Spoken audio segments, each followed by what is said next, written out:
Hi, I'm RC Jim, and in this video we're going to be looking at battery performance, doing some actual testing of these LiPo batteries to show you what you can believe about what's on the label and what a difference that's going to make when you fly. Okay, some important stuff.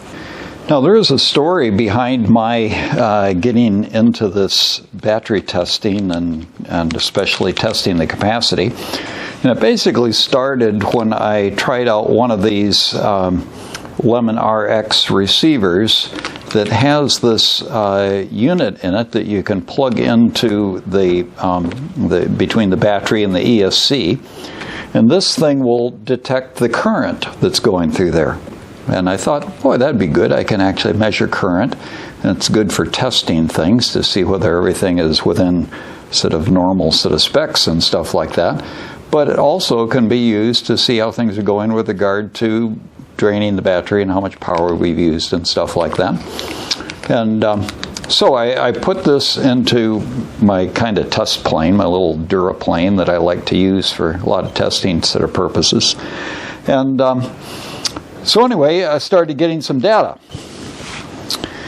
And so here you see some data from a flight, and I use a Radiomaster transmitter. So the Radiomaster is one that has really good flight logs that it creates for each flight.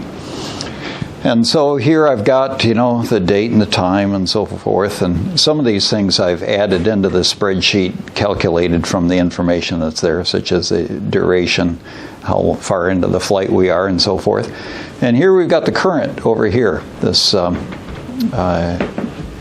L. And it's doing the current. I put in a formula here to work out the milliamp hours and then make a cumulative going along.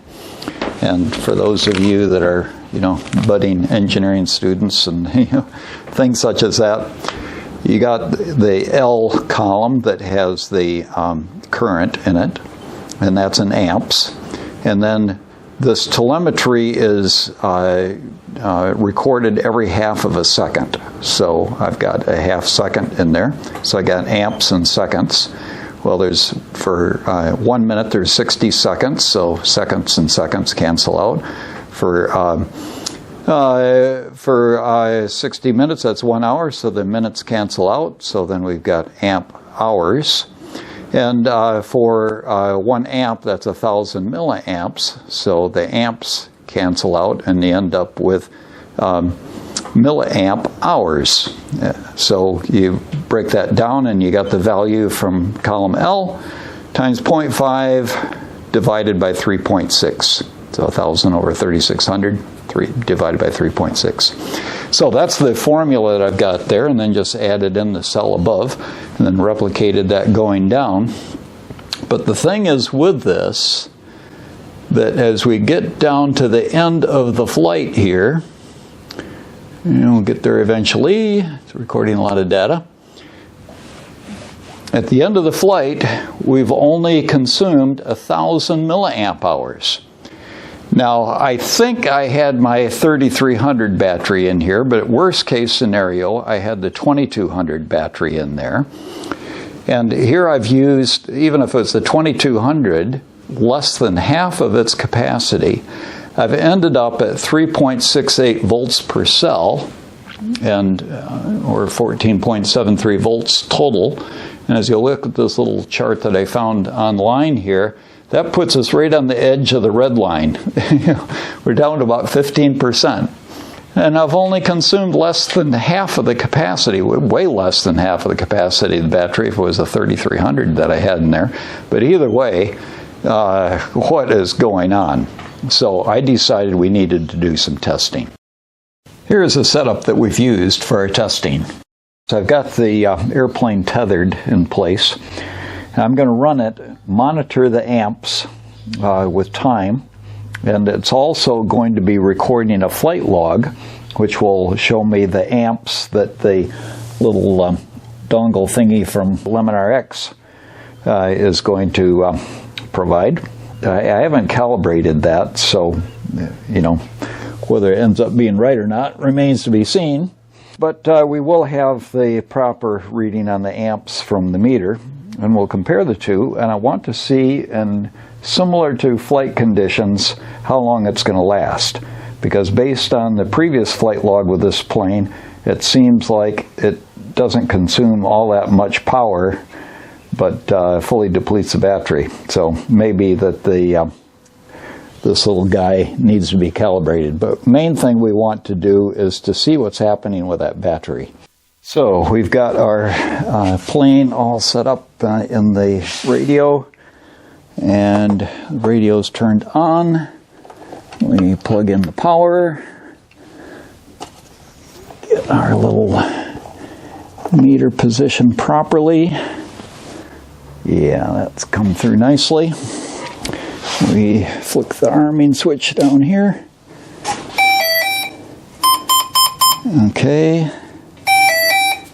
And the time at 4:33, we will hit the throttle. Okay.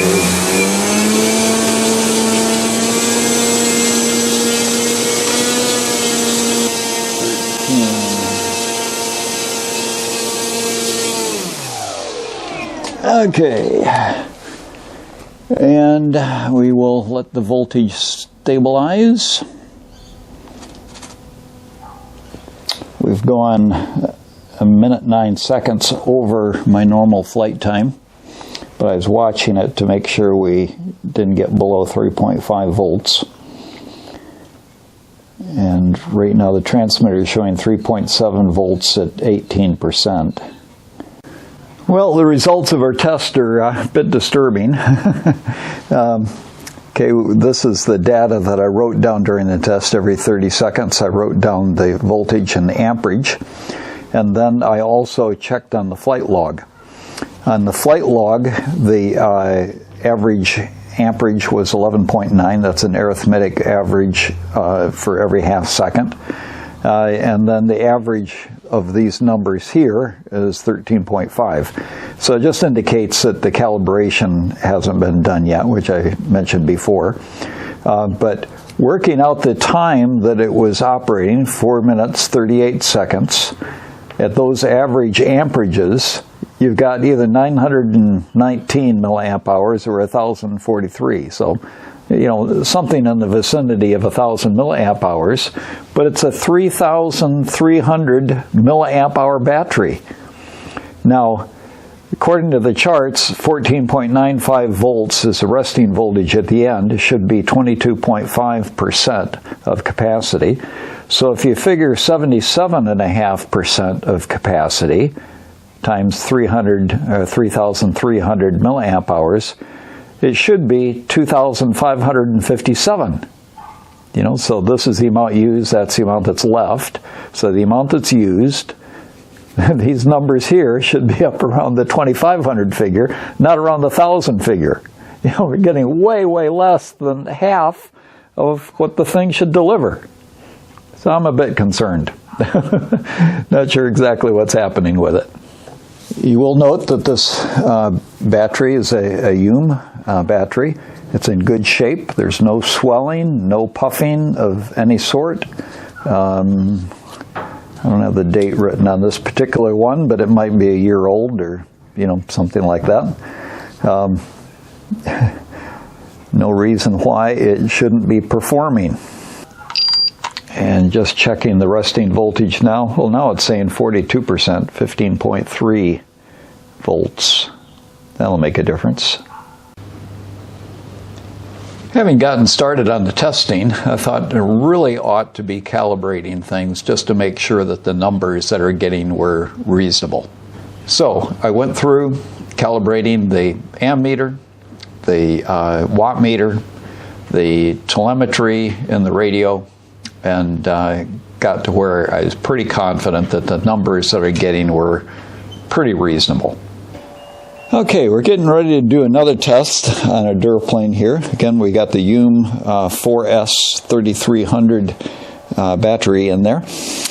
This time we're going to run it down to an indicated voltage of 3.2 volts per cell.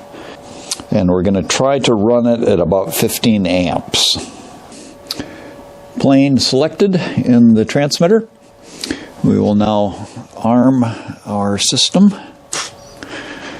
Telemetry connected. Okay, and we're going to fire it up to, let's see, 15 amps is what we want. All hooked up, solid. Rotor active.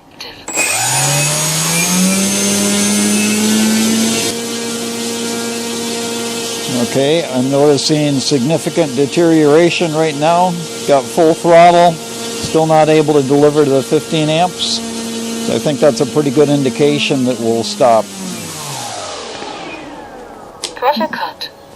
Okay, now we'll watch the voltage. So we didn't get down anywhere close to the 12.8, but we went to the point where we had the clear deterioration in performance to where I couldn't maintain the 15 amps even with full throttle. So what did we find in our testing? Well, you may recall that we were expecting to get something like this in terms of results. And of course we didn't test at different temperatures, but we're kind of like where the dots are in the middle there, between 0 and 25 degrees Celsius.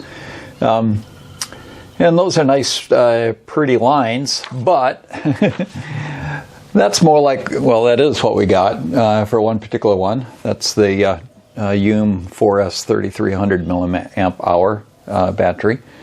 And that's not running it till it's absolutely dead, but you know, it's giving it for the bulk of the flight sort of thing. So we have the battery voltage up nice and high. We hit the throttle and immediately it comes down to a level related to the current running for the throttle. And then you do have this exponential sort of curve in here where it's starting to come down, but then it's pretty well an even decline going down until it's time to quit. And then when we quit, we immediately get a bit of recovery of the battery there at the end. Now let's have a little bit more detailed look at the test, and in particular one where we ran the thing right till, you know, it totally quits. So we've got a variety of things here. First off, this red line is the throttle position, a reddy orange sort of line. So it does some crazy things at the start where we're trying to get the current to be up around 15 amps. It notches up a couple of times along the way as we're trying to maintain the 15 amps. And then here at the end, where the power just dies off, we get it all the way up to full throttle, trying to maintain the 15 amps, but the amps is just dropping off.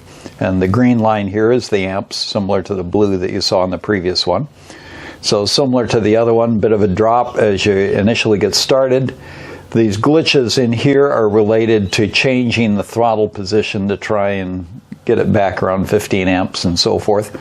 But anyway, it just goes along fine until right here at the end, all of a sudden, it just goes, you know, and so you give the stick all the way forward on it, and it's just simply dying. You know, so from 448, something like that, to 631. Not quite 2 minutes, a minute and a half or so it takes to get right down there. But I have to say that the thing is not putting out hardly any power through there. I mean, it's just dropping. You know, that's a pretty good indication of what's happening with the power as the current is going down like that. You know, we started out at about half power there, so you're probably down to a quarter power down here and nothing down there. So you really have, you know, maybe 30 to 45 seconds to get that plane on the ground if you want any help from the motor.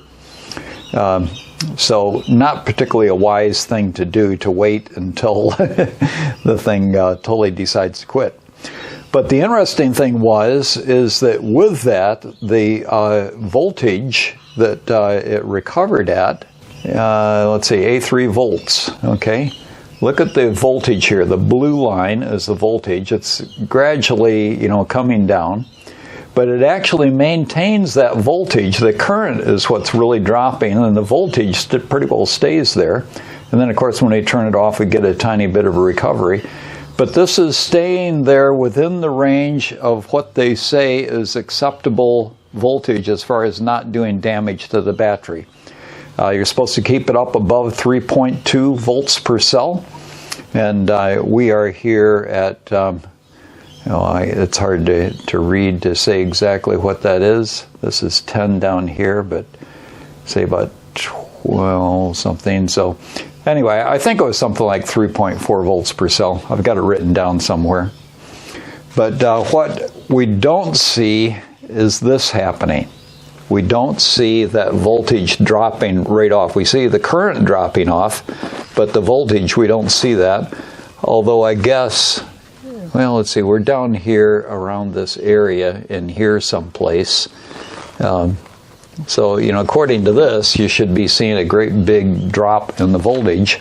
But for us, the voltage pretty well stayed put. Of course, we've compensated by putting the throttle all the way up. But the big thing is the current quit, and just with that, it's not delivering power. Now for the big question that a lot of you would be wondering about is what batteries are good and which ones are not good. Got a variety of different brands here. And you can see that different brands occur at different spots in the list. This list is ordered according to energy delivered. And where you see some things repeated with the same thing, it just means I did the test more than once. And it shows you the fact that it is pretty well repeatable. But essentially, for each of the tests that I did, you've got the percent energy delivered. So we're looking at milliamp hours that from our watt meter as we ran the plane from a fully charged battery, drawing 15 amps, continuing until the current just drops off and it's not viable anymore. How many milliamp hours were delivered as compared to what it specified on the battery. And so it varied all the way from 71% to 93%. We've got a few up here in the top that sort of stand out among the rest. Spectrum, HRB, and Envision. This Envision was a surprising one to me in that I've got a little profile plane and a little pit special that I use that in, and I was wanting to get a little bit better flight times, and so I bought this Ovonic 3S 2200. So I figured, well, going up from 1600 to 2200 ought to make a significant difference. But I put it in there and I thought, it doesn't seem like it's doing a whole lot better. What's going on here?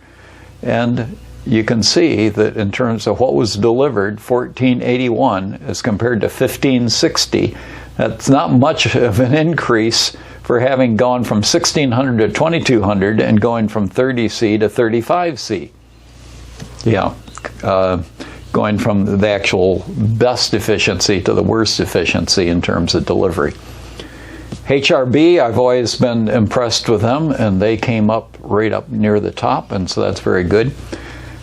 And it does seem that these little ones have different characteristics than the other ones. I've noticed that the little ones have got much higher resistance than the bigger ones. But it's interesting that the Envision, even though I think this is like 20-something milliohms resistance as compared to, like, say, around 10 or so for a lot of these 4S batteries. But it didn't seem to bother the Envision one any, so go figure. Interesting thing, too, about those two batteries is that this Ovonic is really small. And I'm thinking, boy, that's amazing that they can pack so much into such a small battery. Well, maybe they really haven't packed that much in.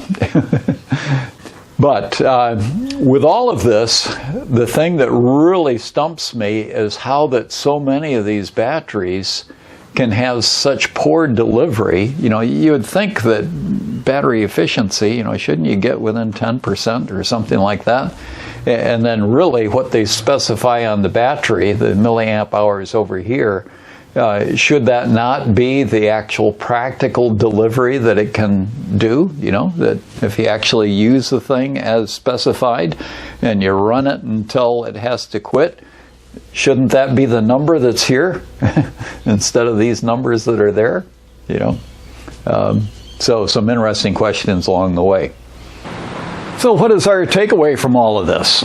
Well, for one thing, I think you need to allow for about 20% less power delivered than what is specified on your battery.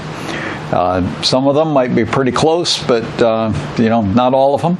So as you're preparing a plane and you're thinking, okay, you do some testing or maybe you look up some figures for the motor that you've got and you say, okay, it's a motor that can handle 60 amps, and let's say on the average I'm doing about 30, 35 amps, something like that. You work out for the length of flight that you are going to have, how many amp hours that you need for that. Well, add on another 20% or so to work out what sort of battery you're going to need. So that's one thing. Secondly, for me, I learned that I could fly a lot longer than what I thought I could. I'd been having a practice, as was recommended to me, to try to finish at a storage level of the battery. And of course that makes sense, especially as you're starting out, to have plenty of leeway if you're having a hard time landing and you have to have several go-rounds and, you know, things like that. But I found that I could, you know, go a good, you know, 50% longer, you know, and still have plenty of reserve left to be able to land my plane. So I'm now targeting something around a 20% capacity at the end instead of, you know, 40% or so. So that can make a big difference. And of course for you, that will depend on your abilities, you know, how valuable your plane is and stuff like that. And then the other thing, if you're going to be using the full capacity of your battery, make sure that on your transmitter you've got, you've got a receiver that can handle telemetry, that can at least send back the voltage of your battery pack, and then have that displayed on your screen, and have an alarm set that warns you if it's getting down, you know, to a dangerous level. And of course, that's important because you're going to fly in different ways at different times. There'll be times that you're flying the pattern, everything is really busy and things like that. You can't do too much crazy stuff because there's, you know, 4 other planes around and that type of thing. And then there'll be the time that you're out there by yourself and you're, you know, whipping around and full throttle and, you know, all kinds of stuff like that. And that'll be an immensely different amount of flight time in each of those situations. So if you got the thing that you can monitor and can warn you, that will allow you to target something closer to what the battery can actually do and not have quite so much reserve at the end, but reserve that you don't necessarily need if you've got the information to tell you where you're at. Well, I trust that these things have been helpful to you, learning all about batteries and chargers and their performance. And of course, above all, well, we want you to enjoy your flying. So if you haven't done so, subscribe. Yeah, click on my little circle there, and then there's another video that you'll find very helpful from our channel. I'm RC Jim signing off. You have a great day.